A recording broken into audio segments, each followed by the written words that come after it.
ముఖ్యమంత్రి గారు చంద్రబాబు నాయుడు ఈరోజు ఎస్సీ కేటగరైజేషన్ దీని మీద చాలామంది సభ్యులు మాట్లాడారు. అయితే ఈ సందర్భంగా మొట్టమొదటిసారిగా నేను అంబేద్కర్ గారిని, జగ్జీవన్ రామ్ గారిని, మహాత్మా జ్యోతిబా పూలే గారిని, ఎన్టీఆర్ రామారావు గారిని ఒకసారి స్మరించుకుని ఈ కార్యక్రమాన్ని ఏ విధంగా చేయబోతున్నాను చెప్పబోతున్నాను. ఇప్పుడే మిత్రులు పవన్ కళ్యాణ్ గారు కూడా, జనసేన అధినేత, చాలా స్పష్టంగా ఏ కారణాల వల్ల మేము ఈ కేటగరైజేషన్ చేస్తున్న విషయాలు కూడా వారు కూడా చెప్పారు. అదే మాదిరిగా ప్రధానమంత్రి నరేంద్ర మోడీ గారు కూడా సోషల్ జస్టిస్లో భాగంగా ఎస్సీలకు కూడా కేటగరైజేషన్ చేయాల్సిన అవసరం ఉందని నొక్కి చెప్పారు. అయితే ఆ దిశ ఈ సందర్భంగా మనం ఒకసారి ఆలోచిస్తే, సమాజంలో పేదరికానికి అనేక కారణాలు ఉన్నాయి. చరిత్రలో మనం చూసినప్పుడు కొంతమంది ఆర్థికంగా, రాజకీయంగా, సామాజికంగా వెనుకబడే పరిస్థితికి వచ్చారు. చరిత్ర ఒకసారి విశ్లేషించినప్పుడు ఈ మూడు కారణాలు కూడా ఆ కులాల్ని ఎక్కడికక్కడ ఆర్థికంగా ఇరికి లాగేసే పరిస్థితి వస్తుంది. ఇప్పుడు మనం ఒకసారి ఆలోచించిన దిశ, స్వాతంత్రం వచ్చింది, 70 సంవత్సరాల పైన పూర్తి చేసుకున్నాం. నిన్న మళ్ళా చూస్తే 2047కి 100 సంవత్సరాలు పూర్తి చేసుకోబోతున్నాం. ఇంకా కూడా ఆర్థికంగా, రాజకీయంగా, సామాజికంగా అసమానతలపైన పోరాడే పరిస్థితి వస్తూ ఉంది. ఇక్కడికి వచ్చినప్పుడు దిశ ఈ కేసు చెప్పిన తర్వాత చరిత్ర కూడా ఒకసారి, చరిత్రలో నేను కూడా ఒక 40-50 ఏళ్ళు భాగస్వాములు అయ్యే పరిస్థితికి వచ్చాం. అది కూడా ఒకసారి చూసినప్పుడు దీన్ని ఇటీవల కాలంలో అనేక ఛాలెంజెస్ తర్వాత, నేను ఆ చరిత్ర చెప్పేటప్పుడు ఎప్పుడు చెప్తాను, ఒక తీర్పు ఇచ్చారు. 7 మంది జడ్జెస్ 6+1 తీర్పు ఇచ్చినప్పుడు చాలా స్పష్టంగా రాష్ట్ర ప్రభుత్వాలు ఏ వర్గమైనా సరే వెనకబడిందని భావిస్తే మీరు వర్గీకరణ చేసే అవకాశాలు ఉన్నాయని రాష్ట్రం కానీ, కేంద్రం కానీ అందరికీ మీకు చేసే అవకాశం ఉందని చాలా స్పష్టంగా తీర్పు ఇచ్చారు. దానిపైన 1 మ్యాన్ కమిషన్ వేయడం, గ్రూప్ ఆఫ్ మినిస్టర్స్ని నియమించడం, వారందరూ ఆలోచించిన తర్వాత మొన్నే క్యాబినెట్లో కూడా ఒక నిర్ణయం చేశాం. ఈ నిర్ణయం చేసిన దాని వెనకాల దిశ, ఎన్నికలప్పుడు కూడా ఎన్డీఏ కూటమి వర్గీకరణకు కట్టుబడి ఉందని చాలా స్పష్టంగా చెప్పాం. చెప్పిన మాట ఈరోజు నిలబెట్టుకోవడానికి ఆ వేదిక. అదే సమయంలో దిశ, ఇక్కడ మనం ఒకసారి చూస్తే, ఇంకా ఇప్పుడే మిత్రులు పవన్ కళ్యాణ్ గారు కానీ కొంతమంది మెంబర్లందరూ అడిగారు. ఒక విషయం చూసినప్పుడు బుడగజంగ, అది ఎప్పటి నుంచో వాళ్ళ సమస్య అయితే చాలా విచిత్రంగా అటు ఇటు సమైక్య ఆంధ్రప్రదేశ్లో ఉన్నప్పుడు కొన్ని రోజులు వాళ్ళు ఎస్సీలో ఉండడం, తర్వాత ఇది రావడం అన్నీ జరిగాయి. నేను కూడా అది ఎక్స్ప్లెయిన్ చేసి ఒక తీర్మానం చేసి కేంద్రానికి పంపించి కేంద్రం ఆమోదిస్తే మళ్ళీ మనం ఎస్సీల్లో ఏ గ్రూప్లో చేర్చడానికి అవకాశం ఉంది, అది చేర్చడానికి అన్ని విధాలా. రెండోది అధ్యక్ష, రిలీజ్ కానీ అదే మరి కొన్ని కులాలు కొన్ని జిల్లాల్లో ప్రధానంగా ఉన్నారు. ఈరోజు మాల సామాజిక వర్గం ఈస్ట్ వెస్ట్ గోదావరి జిల్లాల్లో ఎక్కువ ఉంటుంది. ఇంకా కొన్ని జిల్లాలు అదే మరి నెల్లూరు కానీ ఈ జిల్లాలో ఎక్కువగా ఉన్నారు. ఇంకొక పక్కన మాదిగ సామాజిక వర్గం రాయలసీమలో కడప, కర్నూలు, అనంతపూర్లు ఎక్కువగా ఉన్నారు. ఇప్పుడు మనం ఏదైతే సెన్సస్ ఒకసారి చూస్తే రెల్లి అంతా కూడా ఎక్కువగా విశాఖపట్నం, విజయనగరం ఆ ప్రాంతాల్లో ఎక్కువగా ఉన్నారు. అయితే ఈరోజు కమిషన్ వేసిన తర్వాత కమిషన్ ఇచ్చిన రిపోర్టు ఏదైతే 26 జిల్లాలు అయినాయి, ఈ 26 జిల్లాల్లో ఇది చేయాలంటే జనాభా లెక్కలు సరిగా లేవు కాబట్టి నేను రికమెండ్ చేయలేకపోతున్నాను. గవర్నమెంట్కి అధికారం ఉంది. 2026లో సెన్సస్ జరుగుతుంది. ఆ సెన్సస్లో వచ్చిన డేటా ఆధారంగా మీరు జిల్లా వారీగా కేటగరైజేషన్ చేసుకునే అవకాశం ఉందని చాలా స్పష్టంగా చెప్పారు.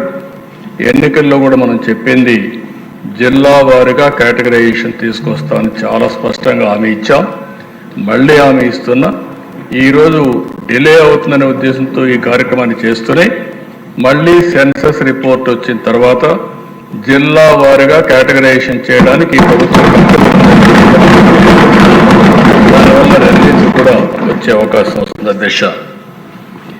అధ్యక్ష ఈరోజు అన్ని పార్టీలు కూడా మాట్లాడినప్పుడు ఒక సోషల్ జస్టిస్, సామాజిక న్యాయానికి కట్టుబడి ఉన్నామని అందరం కూడా చెప్తున్నాం. అన్ని పార్టీలు ప్రయత్నాలు చేస్తున్నాయి, ఏ కొద్ది పార్టీలు తప్ప. అయితే ఈ ఇష్యూలో ఒకసారి ఆలోచిస్తే అధ్యక్ష, ఇప్పుడే పవన్ కళ్యాణ్ గారు చెప్పారు, ఆ రోజుట్లో కృష్ణా మాదిగలకు అన్యాయం జరిగింది, మాదిగ పేరు చెప్పడానికి కూడా చాలామంది ఇదవుతున్నారనే ఉద్దేశంతో మాదిగ దండోరా అని ఒక ఆర్గనైజేషన్ పెట్టి పెద్ద ఎత్తున ఉద్యమం చేశాడు. ఆ ఉద్యమం చేసిన ప్రదేశ నేను ముఖ్యమంత్రిగా ఉండడం, వాళ్ళ సమస్యలని చూడడం, చూసిన తర్వాత అనేక సార్లు మాట్లాడిన తర్వాత ఆల్ పార్టీ మీటింగ్స్ కూడా పెట్టుకొని అన్నీ చర్చించిన తర్వాత వారు చేసే డిమాండ్ సబబుగా ఉందనే ఉద్దేశంతో 10/9/96 మీరు కూడా ఆ రోజు పార్టీలో ఉన్నారు అధ్యక్ష, ఆ రోజు జస్టిస్ రామచంద్రరావు కమిషన్ వేశాం. జస్టిస్ రామచంద్రరావు కమిషన్ వేస్తే వీరు రాష్ట్రమంతా తిరిగి మొత్తం అధ్యయనం చేసి మాలా సామాజిక వర్గం, మాదిగ సామాజిక వర్గం, ఆది ఆంధ్ర, అదే మరిగా వీళ్ళందరి రెల్లి ఇవన్నీ కూడా చూసిన తర్వాత 4 కేటగరైజేషన్ కింద ABCD కేటగరైజేషన్కి ఆ రోజు మొగ్గు చూపించారు అధ్యక్ష. 28/5/97 వారు రిపోర్ట్ ఇచ్చారు. ఆ రిపోర్ట్ని బేస్ చేసుకుని మార్చి 98లో national commission for SC scheduled caste కమిషన్కి పంపించాం. అది కూడా వారు కన్సల్ట్ ఇవ్వాల్సిన పని లేదు, ప్రభుత్వం కన్సల్టేషన్ చేయాల్సిన బాధ్యత ఉందని చెప్పి ఆ రోజైతే పంపించాం. అది అయిన తర్వాత జూన్ 1999లో ఆర్డినెన్స్ ఇష్యూ చేశాం. 2/5/2200లో ఆ రోజు యాక్ట్ కూడా తీసుకొచ్చాం. అది కూడా మీరు చూస్తే ఏదైతే rationalisation and reservation act 2000 Andhra Pradesh scheduled caste అని చెప్పే యాక్ట్ కూడా తీసుకొచ్చాం. అదే సమయంలో ఎప్పుడు కూడా ఈ దేశంలో కొన్ని ఛాలెంజెస్ వస్తూ ఉంటాయి. ఏదైతే యాక్ట్ వచ్చిన తర్వాత నవంబర్ 2000లో హైకోర్టులో ఛాలెంజ్ చేశారు. నవంబర్లో అయితే హైకోర్టు కూడా దీన్ని అప్హెల్డ్ చేస్తూ ఇది కరెక్ట్గా ఉందని చెప్పి జడ్జిమెంట్ ఇచ్చారు. అదే మరిగా నవంబర్ 2004లో మళ్ళీ సుప్రీంకోర్టుకి వెళ్ళారు.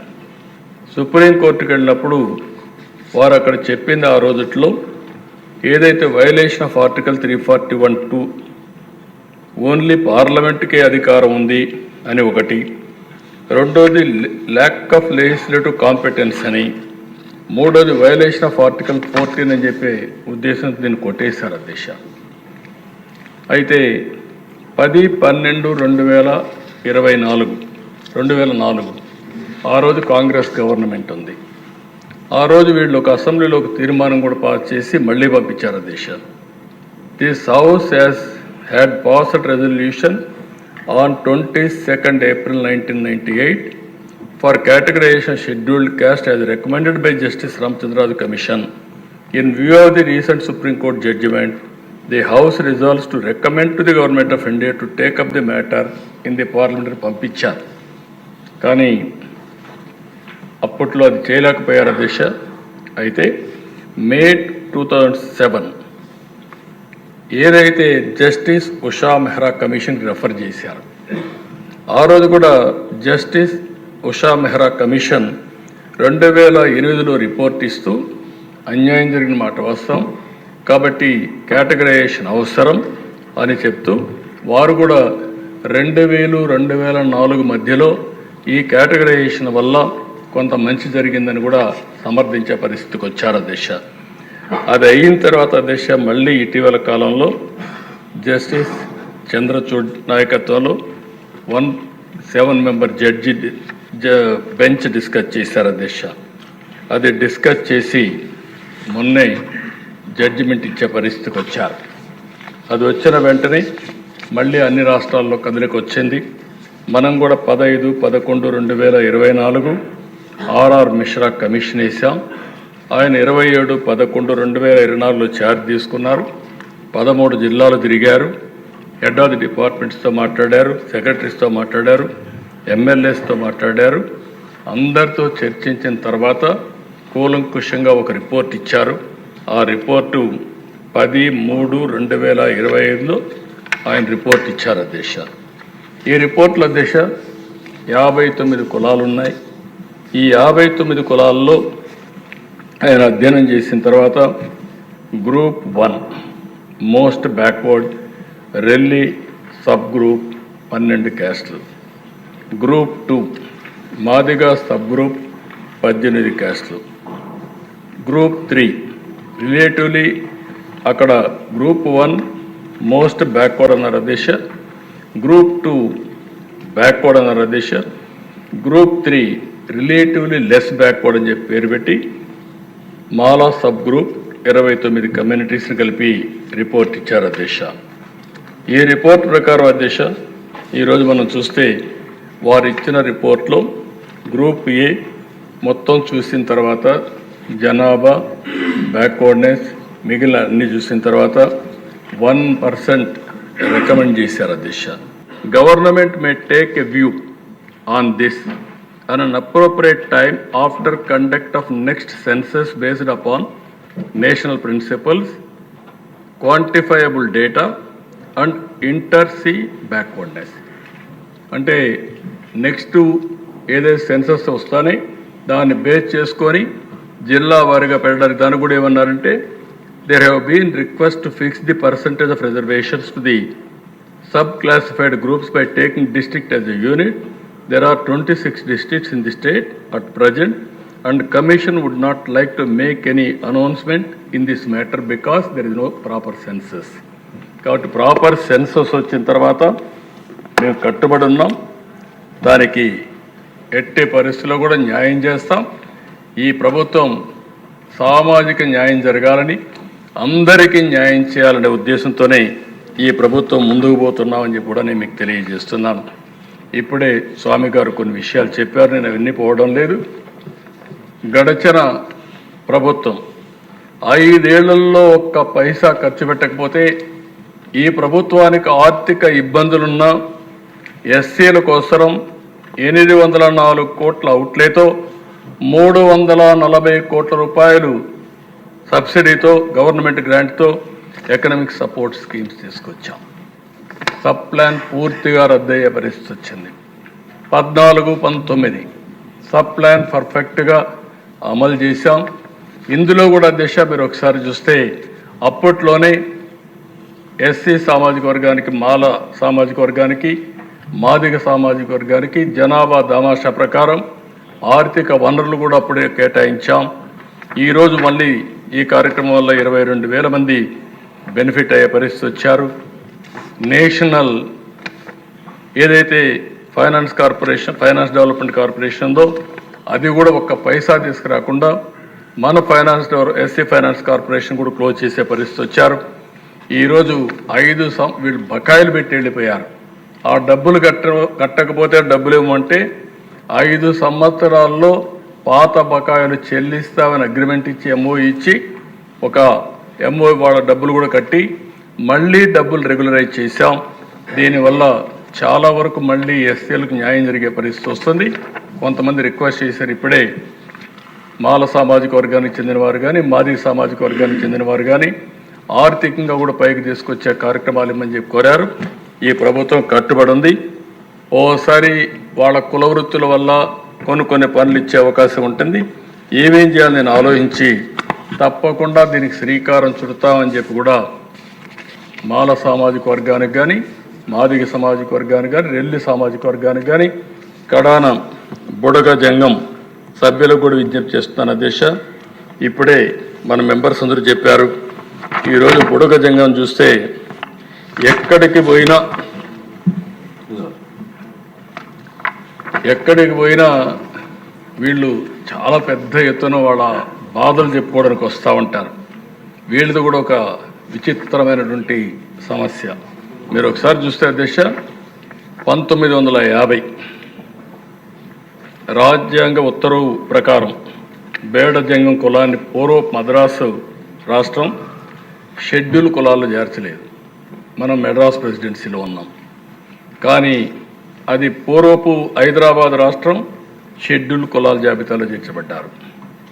56లో షెడ్యూల్ కులాలు మరియు షెడ్యూల్ తెగల జాబితా ఆర్డర్ 56లో బేడ జంగం కులాన్ని ఆంధ్రప్రదేశ్, తెలంగాణ ప్రాంతంలోని 10 జిల్లాలకు మాత్రం చూపించారు. 76 షెడ్యూల్ కులాలు మరియు షెడ్యూల్ తెగల ఉత్తర్వుల చట్టం 1976 ప్రకారం బేడ జంగం కులానికి ఎటువంటి ప్రాంత పరిమితి లేకుండా రాష్ట్ర వ్యాప్తంగా సమైక్య ఆంధ్రప్రదేశ్ మొత్తం వర్తింపజేశారు, ఎస్సీలో చేర్చారు. 2002లో 1976 సవరణ రాజ్యాంగ ఉత్తర్వులు చట్టం 2002 ద్వారా రద్దు చేశారు. దీని ద్వారా తెలంగాణ ప్రాంతంలోని జిల్లాలకు చెందిన బేడ జంగం కుల ప్రజలు మాత్రమే ఎస్సీ హోదాను పొందేందుకు అర్హులని చెప్పి ఇచ్చారు. 2014 వచ్చే కొందుకు అధ్యక్ష, ఆంధ్రప్రదేశ్ రాష్ట్రాన్ని ఆంధ్రప్రదేశ్, తెలంగాణ రాష్ట్రాలుగా రీఆర్గనైజేషన్ చేసే సమయంలో బేడ జంగం కమ్యూనిటీని ఆంధ్రప్రదేశ్ రాష్ట్రానికి సంబంధించిన షెడ్యూల్ కులాల జాబితా నుండి తొలగించినట్లు ఆంధ్రప్రదేశ్ రీఆర్గనైజేషన్ చట్టం 2014లోని 5 షెడ్యూల్లోని సెక్షన్ 28 ద్వారా ప్రకటించారు. ఈరోజు పాపం వాళ్ళు చూస్తే ఏ కులంలో కూడా వాళ్ళు లేరు. బీసీల్లో లేరు, ఎస్సీలో లేరు, ఎక్కడా లేరు, క్యాస్ట్ సర్టిఫికేట్ ఇవ్వడం లేదు.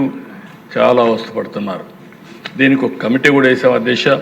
ఆ కమిటీ కూడా అప్పట్లోనే ఒక రిపోర్ట్ కూడా ఇచ్చారు. జేసీ శర్మ ఐఏఎస్ 1 మ్యాన్ కమిషన్ వేసాం. ఆయన ఒక రిపోర్ట్ కూడా ఇచ్చాడు.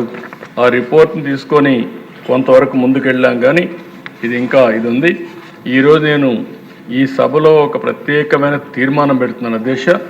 ఈ తీర్మానం ద్వారా కేంద్రానికి పంపించి కేంద్రాన్ని ఒప్పించి బుడగ జంగాన్ని కూడా ఎస్సీలో చేర్చడానికి అన్ని విధాల ప్రయత్నం చేస్తాం. అదే సమయంలో ఈ బుడగ జంగాన్ని ఏ గ్రూప్లో, ఎందుకంటే మొత్తం వీళ్ళు ఉండేది కొద్దిగానే ఉన్నారు, ఏ గ్రూప్లో కూడా మనకు ఆ ఫ్లెక్సిబిలిటీ పెట్టాం. కాబట్టి వీళ్ళని ఏ గ్రూప్లో పెట్టడానికి ఈ ప్రభుత్వం అన్ని విధాల ప్రయత్నం చేస్తుందని వారందరూ కూడా హామీ ఇస్తూ ఈ తీర్మానాన్ని ఏకగ్రీవంగా మీరందరూ బలపరచవలసిందిగా, ఆమోదించవలసిందిగా కోరుకుంటున్నారు. ఇది అల్టిమేట్గా దిశ. ఈరోజు మీరు చూస్తే చరిత్రలో రామచంద్రరాజు కమిషను, లేకపోతే జస్టిస్ పొన్నయ్య కమిషను, పాత ఒకసారి చూస్తే కృష్ణా మాదిగా ఎట్లా ఇది చేశాడు, నారావారిపల్లి సీఎం ఇంటి నుండే మాదిగ పాదయాత్ర, అక్కడికి పోయి మా తల్లి దగ్గర మెమరాండం ఇచ్చి ఆవిడ ఆశీర్వాదాలు తీసుకొని బ్లెస్సింగ్స్ తీసుకొని అక్కడి నుంచి ప్రారంభించడం, ఇవన్నీ చూసినప్పుడు అధ్యక్ష ఓసారి చాలా ఎమోషన్ గురవుతాం చరిత్రలో. I have done, but ఈరోజు ఈ అసెంబ్లీ సాక్షిగా ఒక్క నిమిషం అధ్యక్ష,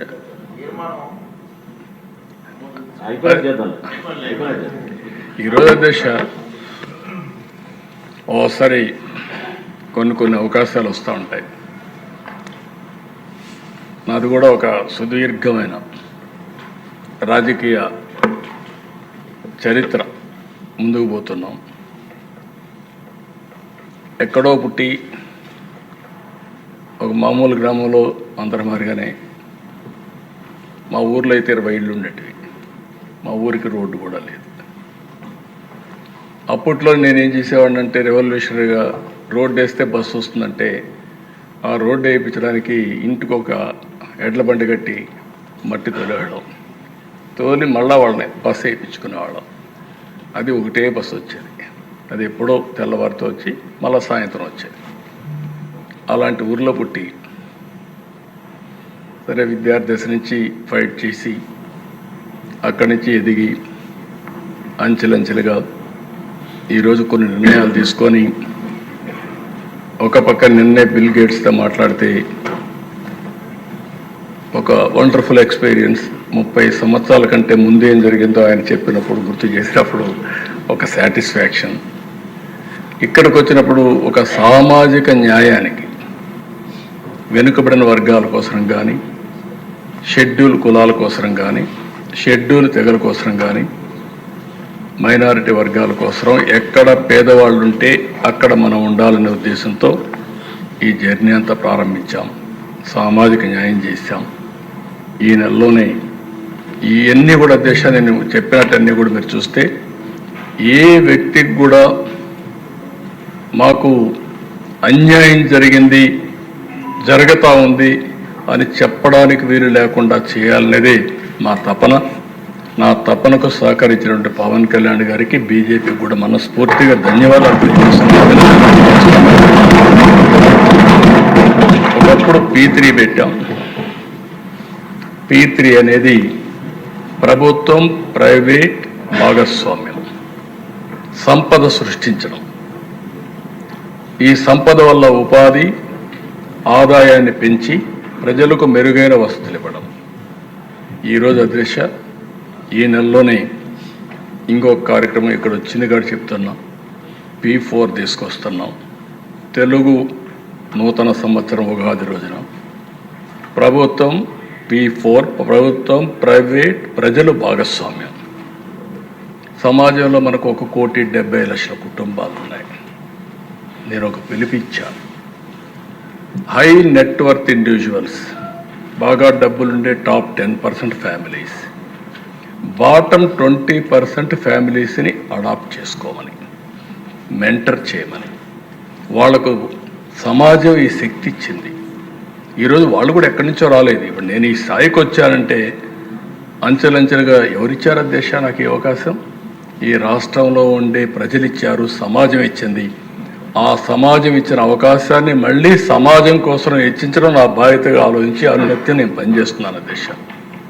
అందుకే ఈ సందర్భంగా ఒక పిలిపిచ్చాను నేను. ఎవరైతే సమాజం వల్ల పైకొచ్చిన వ్యక్తులు, మనతో సమానంగా పుట్టిన వ్యక్తులు మన ఊర్లో ఇంకా పేదరికంలో ఉన్నారు, 3 పూట్ల తిండి లేని పరిస్థితిలో ఉన్నారు, సరైన నీళ్లు లేని పరిస్థితి. వాళ్ళు మనుషులే, కానీ మనకు అవకాశాలు వచ్చాయి, మనం చేయగలిగే వాళ్ళు చేయలేకపోతున్నారు. అందుకే నేను పిలిపిస్తున్నాను అధ్యక్ష, జీరో పావర్టీ. ఈ జీరో పావర్టీలో కూడా అధ్యక్ష పేదరికం ఎవరికి ఉంది అధ్యక్ష? ఈరోజు సమాజంలో మీరు ఒకసారి చూస్తే ఇదంతా కూడా జీరో పావర్టీ అనేది ఈ పేదవాళ్ళకే ఉంది. అందులో ఎక్కువ ఎవరున్నారు? ఎస్సీస్లో ఉన్నారు, బీసీస్లో ఉన్నారు, గిరిజనులో ఉన్నారు, మైనారిటీస్లో ఉన్నారు, అగ్రవర్ణాల్లో కూడా ఉన్నారు. అందుకనే అధ్యక్ష 20% ఫ్యామిలీస్ అంటే 30 లక్షల కుటుంబాలు ఉంటారు. P4 కింద అడాప్ట్ చేసుకుంటాం. గవర్నమెంట్ ఇవ్వాల్సింది ఫోకస్ చేస్తాం. టెక్నాలజీ మెచ్యూరిటీ వచ్చింది. మ్యాక్రో లెవెల్లో రాష్ట్ర స్థాయిలో ప్లానింగ్ చేయొచ్చు, క్షేత్రస్థాయిలో ప్రతి ఒక్క ఇంటిని ఫోకస్ చేయొచ్చు. అది వాళ్ళు అడాప్ట్ చేసుకున్న వ్యక్తులు కూడా పెట్టి మెంటరింగ్, వాళ్ళు చేయాల్సింది వాళ్ళకు ఆర్థిక సహాయం, టైమ్లీ హెల్ప్, ఒక short term, medium term, long term goals పెట్టుకొని వీళ్ళు కానీ మానిటర్ చేయగలిగితే ఇది అసాధ్యం కాదు. ఈరోజు ఒక విధంగా ఆలోచిస్తే ఒక ఇంపార్టెంట్ డే ఎందుకు అంటున్నానంటే ఒక కేటగరైజేషన్ తీసుకొచ్చే సందర్భంగా పేదరికం లేని రాష్ట్రాన్ని చూడాలన్న ఆలోచన, జీరో పావర్టీనే కాకుండా ఆర్థిక అసమానతను తగ్గించాలి. కొంతమంది ఈరోజు దేశ సంపద వచ్చిన తర్వాత కోట్ల రూపాయలు వచ్చే పరిస్థితి వచ్చింది. కొంతమంది నిరుపేదలుగా ఉన్నారు. ఇది సమాజానికి మంచిది కాదు.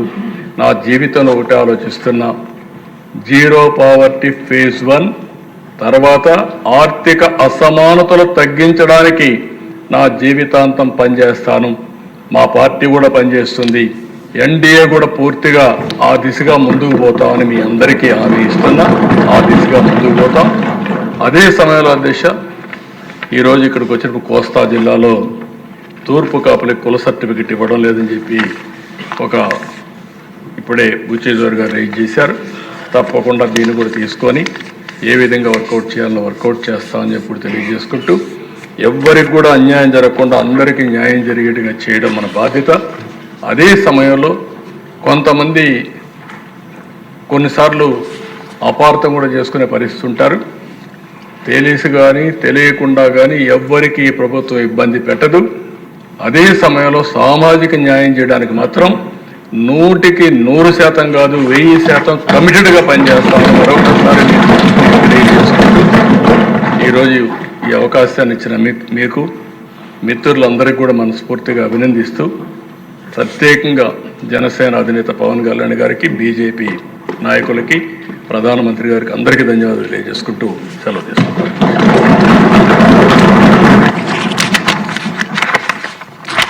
తర్వాత ఇప్పుడే ముఖ్యమంత్రి గారు ఒక తీర్మానాన్ని అనౌన్స్ చేశారు. అది మీ అందరూ చూశారు. ఆంధ్రప్రదేశ్ షెడ్యూల్ కులాల జాబితాలో మరలా బుడగ జంగం కమ్యూనిటీని చేర్చవలసిందిగా కేంద్ర ప్రభుత్వాన్ని కోరుతూ ఒక తీర్మానం ప్రవేశపెట్టడం జరిగింది. మరి తీర్మానం మీద నాకు సభలో కూడా మాట్లాడాల్సిన అవసరం ఉంది కాబట్టి గౌరవ ముఖ్యమంత్రి గారు ప్రవేశపెట్టిన తీర్మానం సభా సమక్షంలో ఉంది. అనుకూలంగా ఉన్నవారు అవుననండి,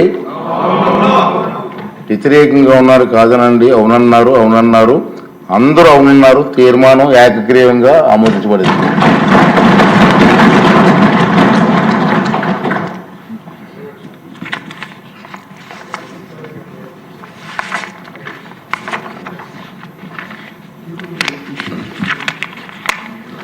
తర్వాత